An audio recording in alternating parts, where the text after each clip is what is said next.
ঈদ সামনে রেখে শেষ মুহূর্তে কিশোরগঞ্জ ঝালকাঠিতে ও ব্রাহ্মণবাড়িয়ার গরুর খামারিরা ব্যস্ত সময় পার করছেন। খৈল, ভুসি, খড় ও ঘাস খাইয়ে স্টেরয়েড বা ইনজেকশন মুক্ত সুস্থ সবল গরু প্রস্তুত করছেন তারা।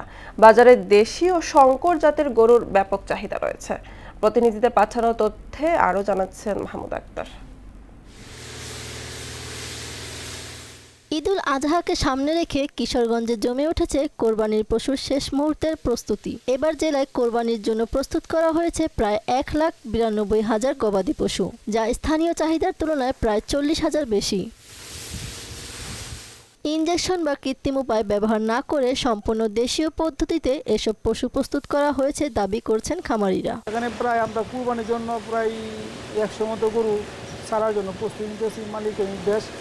আমরা এই খাবারটা সম্পূর্ণ প্রাকৃতিক খাবার উপরে নির্ভরশীল আমাদের খাবারটা। আমরা আশা করি যে এবার বিক্রি করলে যে আমরা রেটটা আশা করতেছি এই রেট যদি আমরা বিক্রি করতে পারি ভালো একটা প্রফিট আশা করি পাবো। পশুর স্বাস্থ্য নিশ্চিত করতে এবার জেলার বিভিন্ন হাটে 36টি ভেটেরিনারি মেডিকেল টিম কাজ করবে বলে জানান জেলা প্রাণী সম্পদ কর্মকর্তা। আমরা তাদেরকে বিভিন্ন ধরনের প্রাকৃতিক খাবার ব্যবহারের জন্য উদ্বুদ্ধ করেছি। তারা যেন কোনো রকমের স্টেরয়েড, ড্রাগ, গ্রোথ হরমোন যেগুলি জনস্বাস্থ্যের সাথে সম্পর্কিত এগুলি যেন তারা ব্যবহার না করে, সেই জন্য আমরা তাদের নিয়ে উঠান বৈঠক করেছি, লিফলেট বিতরণ করেছি এবং তাদেরকে প্রশিক্ষণও দিয়েছি। এদিকে ঝালকাঠিতে ঈদকে ঘিরে রাত দিন নেওয়া হচ্ছে বিক্রয়যোগ্য পশুর বাড়তি যত্ন। জেলার খামারগুলোতে প্রস্তুত করা হয়েছে দেশি, অস্ট্রেলিয়ান, হলস্টিন সহ বিভিন্ন জাতের গরু।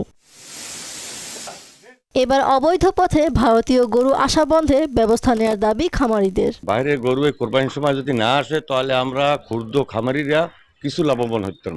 অন্যদিকে ব্রাহ্মণবাড়িয়ার আশুগঞ্জে ঈদুল আজহাকে সামনে রেখে খামারিরা দেশীয় পদ্ধতিতে গরু মোটাতাজাকরণের শেষ মুহূর্তে ব্যস্ত সময় পার করছেন। এবার উপজেলার বিভিন্ন খামারে 10,000 গরু ও মহিষ মজুত রয়েছে। প্রকৃতির উপায়ে যেভাবে গরু লালন পালন করা হয় আমরা ওইভাবে গরু লালন পালন করি।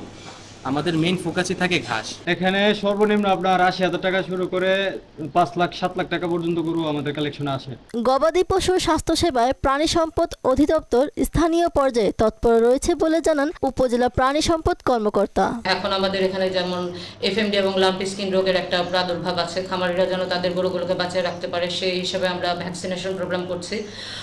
পরবর্তীতে নিয়মিতই আমরা খামার পরিদর্শন করছি, পাশাপাশি তাদেরকে আমরা চেষ্টা করছি কিভাবে পরামর্শ দিয়ে খাবারের সবকিছু দিয়ে কিভাবে সহযোগিতা করা যায়। সবকিছু ঠিক থাকলে এবার ভালো দাম পাওয়ার প্রত্যাশা করছেন খামারিরা।